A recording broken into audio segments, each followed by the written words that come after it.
Mosquitoes are a problem on the farm of Brandon and Danielle Vail south of Lake Charles. Their farm and their home both suffered in the winds of Hurricane Laura.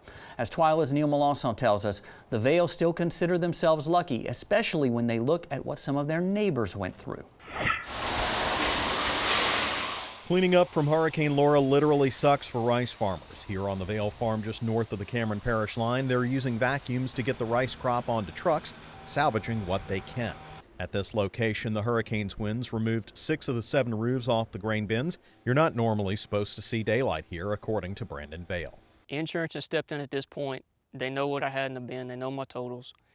So they've had a salvage company come in and start sucking it out with vacuums because we didn't have power up until a day or two ago. So it's going out as salvage rice for dog food or pet food or something of that sort. Some of it can be made into cattle feed. But really, it's all just a salvage issue at this point. Brandon's neighbor Jordan Aguilar's faced a similar situation. That train behind his farm got knocked over by Laura's winds and is still there nearly a month later.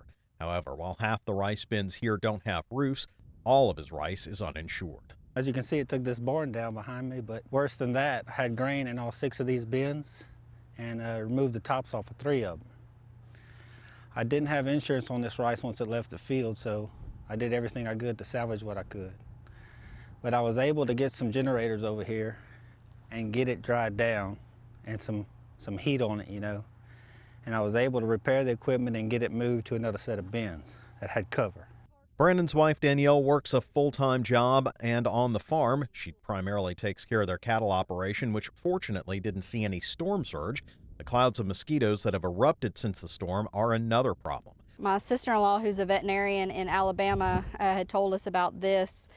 This is just like a mare identification collar where you see brood mares wear them. And then we put 2 fly tags on either side and put them on all our horses. That way they can still go out in the pasture, graze, but yet they're being protected. And if the cattle are around them, these are pretty strong. I can smell them through the box. And hopefully it'll kind of push out some of that chemical and maybe help with the cattle standing around them. Brandon and Danielle have a house that is unlivable right now. They're staying with their in-laws next door where they rode out the storm. Danielle called Laura a Category 4.9 storm. That metal culvert in the distance was 800 yards over her right shoulder, carried over cattle fences by the tornado-like winds here. One of our neighbors who stayed with us, who's not very emotional, he's not an emotional person, he left. He was the first one to leave the house that morning. When he came back, he woke up my father-in-law crying in tears and said, "It's gone, it's all gone." Going down to my neighbor's shop, he just built that shop a couple years ago. It was demolished. My father-in-law's shop he hadn't had a couple of months. It is demolished. We just built a hay barn. My husband was very proud of that hay barn. They built big concrete peelers in the ground and it just pulled those right out of the ground. In happier times just this spring, the Vails were Young Farmer and Rancher Achievement Award finalists. Back then, Brandon said that the one thing he feared was a hurricane. Just a few months later, the worst came to pass and then some. Another vehicle T-boned Brandon the week after the storm, totaling his truck. It cracked a vertebra in his back and broke a rib. Throughout all of these troubles, Brandon says it's the support he's received that has kept him standing tall. They've been so wonderful.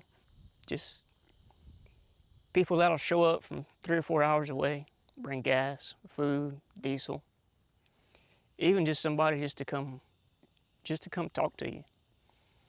That's helped a whole lot.